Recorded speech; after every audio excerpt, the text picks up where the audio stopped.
රණබිමේ අපේ මාධ්‍යවේදියා සමන් කුමාර රාමවික්‍රම. සමන් සුබෝදෑසනක්. අයිබෝන් ටීඩීකේ කිසියම් විදිහක සංනිවේදන දුර්වලතාවක් තිබෙනවා ඔබ සඳහන් කරන පළවිද තරම් පැහැදිලිව මට ඇසෙන්නේ නැහැ. මොකද දැන් මේ සිටින ස්ථානයත් එක්ක කෙසේ නමුත් දැන් සිදුවීමින් පවතින්නේ වන්නේ ක්‍රියාන්විතයේ අවසානය. මේ මොහොත වන විට නන්දිකරල් කලපුව ඔස්සේ දසදහස් ගණන් ජනතාව නැවත වතාවක් පෙර මීට මේ පළමු අධීරයේදී ජනතාව පැමිණි ආකාරයෙන්ම දැන් ජනතාව පැමිණීමෙන් සිදුවා. මෙහිදී හමුදාව ජනතාව මෙකුඩ කිරීම සඳහා පාලම් පාරුවක් යොදා ගනිමින් ජනතාවට උදව් කරනවා. හැකදරම් ඉක්මනින් ඔවුන් රජයේ පාලන ප්‍රදේශයට ලබා ගැනීමට. එසේ නමුත් ඒ එක්කම දැන් ඊයේ සවස් භාගයේ යුද හමුදාව මේ යුද මුක්ත කලාපයේ තිබුණු ප්‍රධානම LTT බරමස්ථානය විනාශ කරමින් අත්පත් කරගත්තා. ඒ තමයි පාරාත්‍රි නෞකාව. මේ පාරාත්‍රි නෞකාව තමයි යුද හමුදාවට ඉදිරියට ගමන් කිරීමට තිබුණු ප්‍රධාන බාධාව. මෙහි සිටි සැඟවුණු වෙඩික්කරුවන් LTTයේ හමුදාවේ ඉදිරි ගමන වළක්වමින් ප්‍රහාර දියත් කරනු ලැබුවා. අපි උදෑසන සඳහන් කළා මීටර් 30ක් පමණ ආසන්නයට හමුදාව ගමන් කර ඇති බව. ඉන් පැය 6ක් 7ක් ඇතුළත 58 වන සේනාංකයේ බටපිරි සමත් වුණා පාලා නෞකාව තුලට ගමන් කරන්න ප්‍රහාර එල්ල කරමින් එහි සිටි LTT නායකයන් මරමුවටපත් කරමින් එහිදී ඩිංගි බෝට්ටු මගින් පලා යාමට පත් කළ LTT නායකයන්ට යුද ටැංකිය යොදා ගැනීමෙන් හමුදාව පහර දුන්නා. එම යාත්‍රා ඒ මොහොතේම විනාශ වුණා. ඒ වගේම එහි තිබුණු LTTයේ ප්‍රධාන රේඩාර් පද්ධතිය හමුදාව යටතට ගැනුණා. ඔවුන්ගේ සංනිවේදන කුළුණ හමුදාව යටතට ගැනුණා. ඒකම LTTයේ සියලු සංනිවේදන පද්ධති ඇනහිටීමත් එක්කම හමුදාවට අවස්ථාව ලැබුණා. ඉන් ඔබට ගමන් කරමින් ඊයේ රාත්‍රිය තුල මීටර 800ක් පාලා නෞකාවේ සිට ඉදිරියට ගමන් කරමින් සිවිල් ජනතාවට සමීප වන්න. ඒකම දැන් සිවිල් ජනතාව බලාපොරොත්තු වෙමින් සිටිනවා තවත් විශාල ප්‍රමාණයක් දක්ෂකවරේ වගේම උතුරු කෙළවරේ හමුදාවරන් පැමිණීමට සුදු කුඩි රැගෙන සමූහ වශයෙන් වාහනවල උඩ නැගමින් ඔවුන් සලකුණු කරනවා Taman සිටින ස්ථාන. ඒ නිසා හමුදාවට දැන් හැකියාවක් තිබෙනවා ඔවුන් වෙත ගමන් කිරීමට. ඒ වගේම UAV තාක්ෂණය යොදා ගැනීමෙන් කොළඹ සිට සහ මෙහි ස්ථාන මෙහි මධ්‍යස්ථානවල නිරීක්ෂණ කටයුතු සිදු වෙනවා සාමාන්‍ය ජනතාව සිටින ස්ථාන. ඒ නිසා හමුදාව එම ස්ථානවලට කුඩා කණ්ඩායම් යොදවමින් සාමාන්‍ය ජනතාව නිදහස් කර ගැනීමේ කාර්යය දැන් මේ මොහොතවලදී සිදු වෙනවා. අනිවාර්යෙන්ම අපිට කිව හැකි අද රාත්‍රී වන විට මේ යුද්ධ දෙකෙන් එකක් නිමාවටපත් වෙනවා. අනිවාර්යෙන්ම එක නිමාවයි තිබෙන්නේ තමයි ත්‍ස්තවාදීන් පැහැදිලි ලෙසම පරාජයටපත් වීම. විලිපිල්ලේ ප්‍රභාකරන් සිටින කරයාමුල්ලේ වයිකාලී යුද හමුදාව සලකුණු කළ ස්ථාන අවට ඊයේ සවස් භාගයේ 6:30ට පමණ ආරම්භ වුණු පිපිරීම් තාමත් සිද්ධ වෙනවා. මේ මොහොත වන විටත් ඒ පිපිරීම් ඒ ආකාරයෙන්ම විටින් විට දැක් ගන්නට පුළුවන්. දුම්ගුලි දැවැන්ත ලෙස ගෝරට ගලාගෙන යනවා. නමුත් UAV උපකරණ වලිනුත් පෙන්눔 කරන්නේ දුමක් විශාල ගිනිගැනීමක් එක්ක දුම් ආසට ඉස් වෙන ආකාරය පමණයි. නමුත් LTT විසින් සිදු කරන ලද කිසියම් පෙරවීමක්ද නොවේනම් ඔවුන්ගේ කිසියම් විදියක යුද උපකරණ ගිනි තබනවද පැහැදිලිව තාමත් නිශ්චිතව ඒ සම්බන්ධයෙන් යමක් කිව නොහැකි. ඒ වගේම හමුදාවට කිසියම් සැකයක් මතුවී තිබෙනවා. LTTය දැන් ජාත්‍යන්තරයට කිසියම් විදියක අපකීර්තියක් රජයේ කෙරෙහි සහ හමුදාව කෙරෙහි ගොඩනගන්න කිසියම් උපක්‍රමයක් අනුගමනය කරනවද මේ සිවිල් ජනතාව අතර සිට මේ සිදු කරන පිපිරීම සහ මේ ගිනි ගැනීම එක්ක ඒ පිළිබඳව හවස් වන විට යමක් අපට පැහැදිලිව කියන්න පුළුවන් වෙයි. මොකද දැන් සාමාන්‍ය ජනතාව කිහිප දෙනෙකුගෙන් අපි ඇහුවා මොකක්ද මේ ගිනි ගැනීම කියලා. නමුත් ඔවුන් කිව්වා ඔවුන් සැඟවිලා හිටපු හින්දා දකුණු මායිමට පැමිණලා සිවිල් ජනතාව වැඩිපුර ඉන්න මැද ප්‍රදේශයේ තමයි මේ පිපිරීම සිද්ධ වුණේ. ඒ වගේම දැන් LTT සිවිල් ජනතාවට හැකියතරම් ඔවුන් ආසන්නයට ගැනීමට පැහැද ගැනීමට වාහන වලින් ගමන් කරමින් පහර දෙනවා කියලා.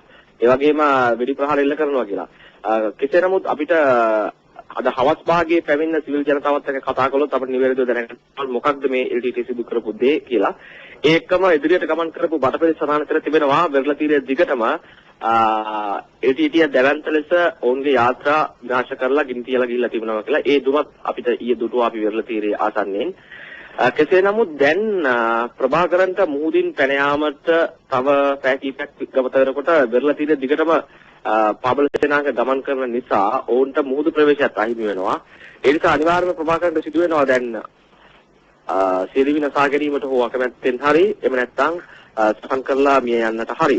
සුසේ ඒ වගේම පොට්ටුවම්මාන් සහ ප්‍රභාකරන් සහ නඩේෂන් තාමත් මේ කරයාමුලි වයිකල් ප්‍රදේශයේ සිටින බවට යුද හමුදාව සනාථ කරනවා.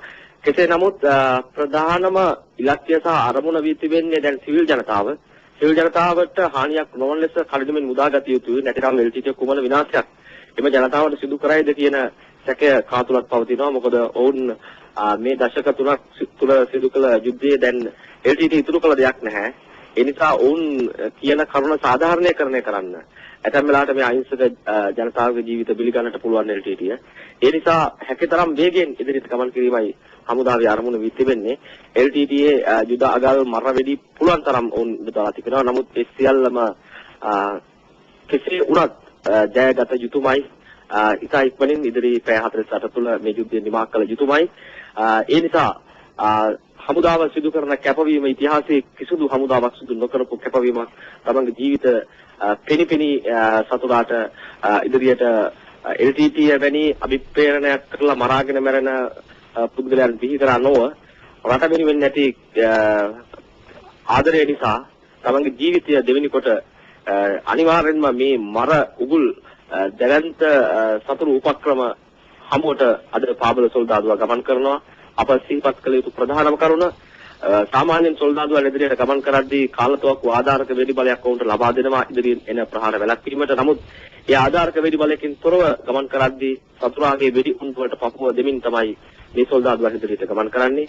ඒ නිසා මේ මොහොතේ ජීවිතය දෙන සියලුම සොල්දාදුවන් සැබෑවටම තමන්ගේ ජීවිතය ඒ වගේම සතුරා ඉදිරි සිටින බව වෙඩි හිටගෙන ඔහු වෙඩි තියන බව සැඟවෙමින් ඔහු වෙඩි තියන බව දැන තමන් ඉදිරියට වෙඩි වරුසා ගලා යමින් තිබියදී තමයි මේ වැලි කතර තුල මේ අවසන් සටනට මේ සොල්දාදුවන් එක්ක සිටින්නේ.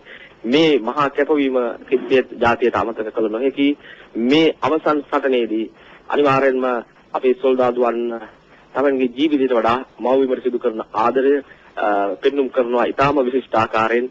අනිවාර්යෙන්ම ඔවුන් එල්ටීටීය මේ හමුදා ගමන වැළැක්වීමට උපරිමය උත්සාහ දරනවා. මොකද ඔවුන් මේ වන විටත් එල්ටීටී හිතවාදීන් එක්සත් ජාතීන්ගේ සංවිධානය හරහා ජාත්‍යන්තර දැලක් එළීමට උත්සාහ කරා. කෙසේ හෝ ගෙවි යන පැය කිහිපය තුළ මේ යුද්ධය නතර කරන්න. නමුත් හමුදාවේ සැලසුම ඊට වඩා උපක්‍රමශීලී හා වේගවත් වුණා. ඒ ප්‍රතිඵලය ඊයේ සවස් භාගයේ 6 වන විට ඔවුන්ගේ ප්‍රධාන මරමස්ථානය අල්ලා ගැනීමෙන් සටහන් කරා. නමුත් එක්සත් ජාතීන්ගේ සංවිධානයට හෝ වෙනත් ජාත්‍යන්තර සංවිධානයකට හෙට අලුයම හිරුපායන විට කතා කරන්නට යුද මුක්ත කලාපයක් හෝ එල්ටීටී ගානේ සිටින ප්‍රාණාපකරවල් පිරිසක් සිටීමට නොහැකි බව අපට මේ යන වේගය අනුව සඳහන් කළ හැකි. එය තමයි අවශ්‍යතාවය. ඒ වෙනුවෙන් තමන්ගේ ජීවිතය පෙනිපෙනී සතුරාගේ වෙඩිඋණ්ඩ පෙනිපෙනී ඉදිරියට ගමන් කරන මේ අවසන් ක්‍රියාන්විතය මෙරට සහ ලෝක යුද ඉතිහාසයේ අනිවාර්යෙන්ම ලියවෙන්නක්. හොඳයි රාමා, ඔබ කිව්වාගේ ඉදිරි පැය 48 තීරණාත්මකයි. ඔබට බෙහෙවින් සුදුයි යුද මේස්ත්‍රමේ තොරතුරු ගෙනාවට. තව පැය 48කින්, ඒ කියන්නේ තව දින දෙකක් ඇතුළත, ඒ කියන්නේ ඉදිරි පැය 48 තුල මේ අපේ රටේ සිදුවන මානුෂ්‍ය මෙහෙයුම් නිමාවට පත් වෙනවා. ඒ කියන්නේ මාතෘ භූමිය එක මව්බිමක් වෙනවා.